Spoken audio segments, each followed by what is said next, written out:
Hello, welcome back to my channel, Being Free PH.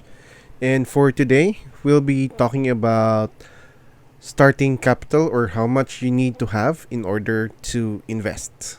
So let's go ahead and start.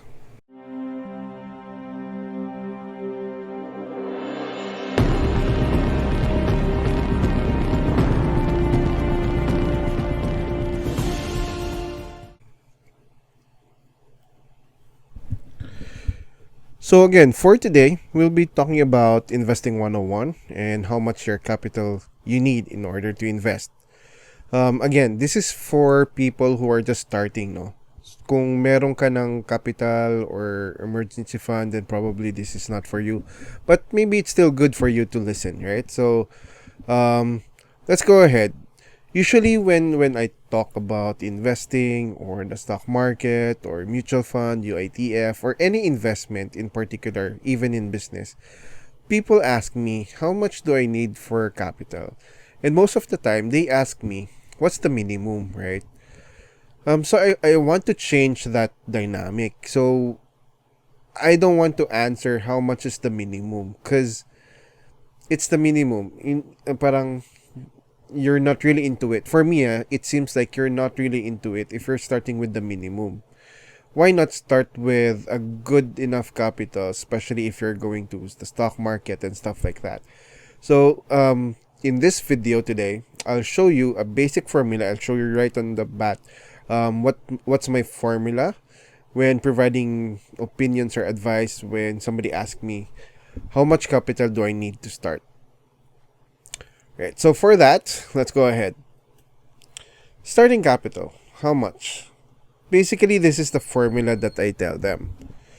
First is your net salary. Let's have with net salary. So ibig sabihin nabawas na yung tax kung may tax.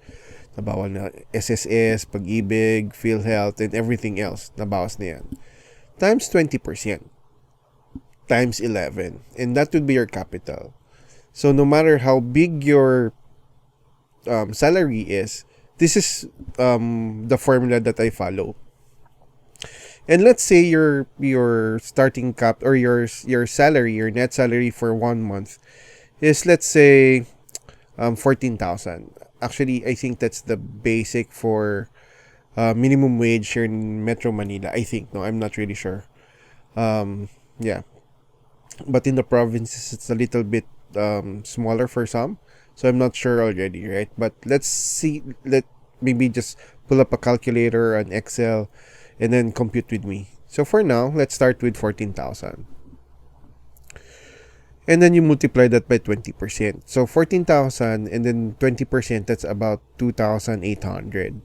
And then you multiply that by 11 and you get 30,800 as your initial capital. So again, your starting capital is 30,800. Bakit ang laki agad? Well, there's some factors kung bakit ganun kagad siya, no? Especially if you're just starting out.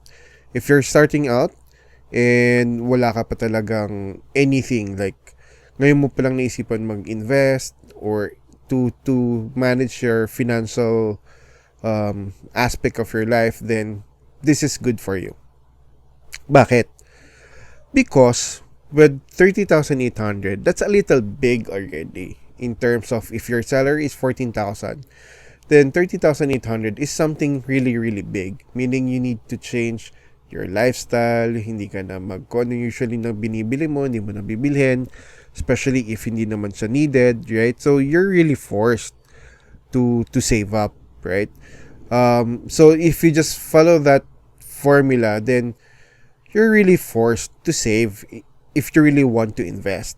Again, right? If you want to invest, hindi naman agad-agad yan, hindi naman basta-basta, right?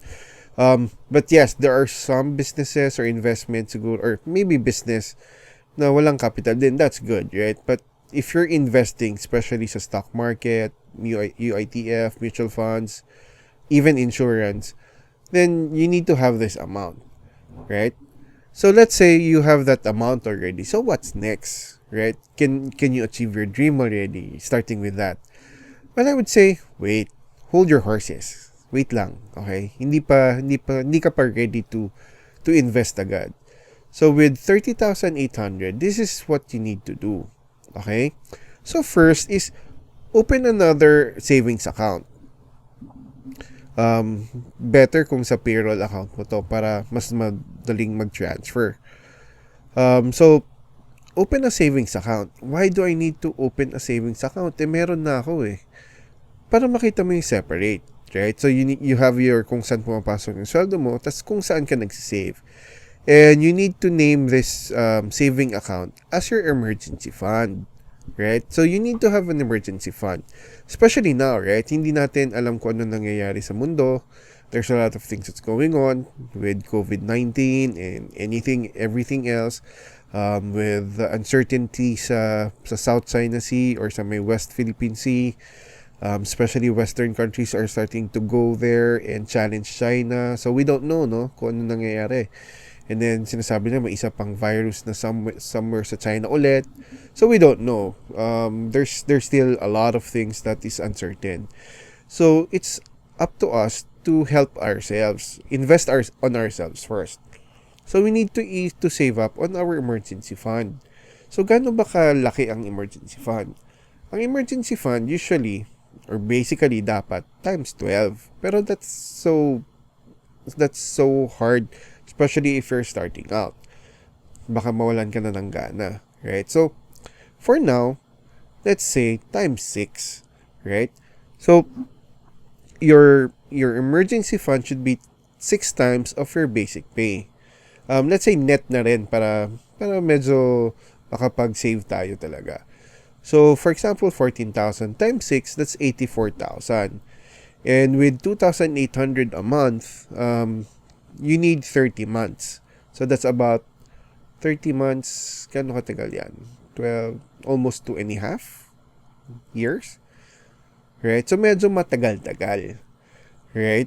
Pagka, ibe-base mo lang siya sa monthly, which is 2,800. Matagal siya. Right? Compute natin. 30 divided by 12. Yeah, so 2.5 nga. 2.5 years. So, napansin nyo kanina, yung yung savings, sabi ko, 20% in 11 months. Bakit 11 months lang? Kasi, on the 12th month, kahit hindi ka na mag-save ng 2.8, pero you need to save. Well, this is an option, no? This is especially for those employees or employed. You can have this as an option. On your 12th month, ang isi-save mo is yung buong 13-month pay mo. Right? Kasi pag isi-save mo yung buong 13-month pay mo, edi mas lessen yung time for you to save for your emergency fund. Right? So, kaya 11 months yung 2.8. And then, on the 12th month, hopefully, nasa inyo naman to kung how serious are you sa investing, right? So, if you're really serious, ito din yung ginawa ko before, yung buong 13-month pay ko is actually pinang-invest ko. Right? So, that's what I did. Kaya, little by little, parang ang laki na ng capital ko for investing. Pero kung hindi mo susundin yon, then it would take you 30 months or 2.5 years. Kailangan mang ganun katagal? Well, ganun talaga, right? Unless you have other sources of income. If you have other sources of income, meaning may business ka na, nagsa-sideline ka na, then that's good, right? Then mas mabilis. Pero again, what's important is the habit of saving. So you need to save in order to invest. Hindi kasi yung iba kasi save lang, tas wala na. It defeats the purpose. You need to save. For me, you need to save in order to invest. Right? So, invest in yourself. Emergency fund muna yan. And then, invest na for the future. Kasi there's no sense na ang dami mong savings. Natutulog lang yung pera. Which is bad, no? Kasi nalulugi ka din dyan in terms of inflation. So, again, what's next is for you to save up for your emergency fund. Right? Paano kung meron ka ng emergency fund? Then that's good, right? Kasi one thing you need to understand pag nag-i-invest ka na, especially kunyari sa stock market, sa UITF or mutual fund, is hindi siya one time, big time. It's a continuous thing. So every month, dapat nagdadagdag tayo. So, kunyari, 2,800 yung investment. I mean, yung sinisave natin. So, yung buong 2,800 or 2,800 na yun, idadagdag mo siya next month para lumalaki yung capital mo.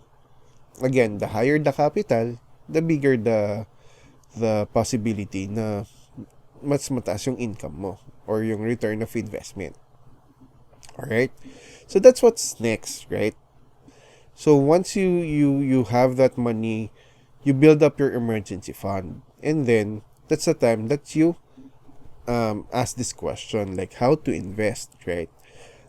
Actually, before pa how to invest, there's one thing in the middle na medyo you need to decide, right? That, which is the insurance. Because, again, kanya-kanya tayong priority. Merong iba, hindi kailangan ng insurance. Sino bang hindi kailangan ng insurance? Most of the time, ang hindi may kailangan ng insurance is yung walang dependents. So, kung wala kang dependents, or hindi ka magkakaroon ng dependent, ever, then most likely, you don't need an insurance. Yun lang naman yun eh. Ang insurance is not really for you. The insurance is for your dependents. So, kung may umaasa sa'yo, not necessarily anak, or, asawa, kung sino man humihingi sa'yo ng pera at kailangan yung pera na yon, then yun yung dependent mo. Ibig sabihin, nakadepende sa'yo financially. So, kung merong taong, kunyari, hindi makakapag-aral kung nawala ka, or hindi makakakain, or mawawalan ng bahay pagka mawala ka, edi kailangan mo ng insurance. Pero kung walang ganun sa'yo, or hindi ka magkakaganyan in the future, then hindi mo kailangan ng insurance. Right? And then there are different forms of insurance pa. I'll put up a video kung gusto nyo about insurance for you to understand kung kailangan mo ba talaga ng insurance. Okay? But most definitely, for majority of us, kailangan natin ng insurance. So that's one thing. Maybe that's one thing you need to invest on first before going into the other forms of investment. Right? Again, meron kasing pure insurance and meron yung insurance with investment. So, ang sinasabi ko is yung pure insurance, right? Because the investment part there, we can talk about it later on as well. So, there. Once you have that money and na-decided mo na kung kukuha ka ng insurance or not, then this is the next question, right? Saan ka mag-i-invest? Sa stocks, sa cash or money market, or bonds, right? So with this, there are two things you need to understand or decide as well. Gusto mo ba yung ikaw yung nag-i-invest mismo? Meaning, ikaw yung bibili ng stocks, ikaw bibili ng company, ikaw mamimili ng mga kung saan i-invest, or kung gusto mo yung there's somebody else. Bibigay mo yung pera mo sa fund manager, dagdagan mo na lang every month, then siya na bahala kung saan mag-i-invest. So those are the two things that you need to think in investing sa financial market. Yung dalawang yon, right? Because kung wala kang oras, wala kang panahon mag-aral about it, then maybe it's better for you to give it to a fund manager. I think I have videos already about UITF as well, so you can get to that. Maybe I'll link it below later on the description. Right? Or you can do it on your own, like in the stock market, right? So again, with that, that's the answer to your question on how much is your starting capital. So if you have any other questions regarding how much is your capital or anything, just leave it on the comments below. And don't forget to subscribe and like this video and hit the notification bell as well to be reminded of new videos coming up. Okay? So again, this is Murfix of Being Free PH, and thank you for watching. Happy investing!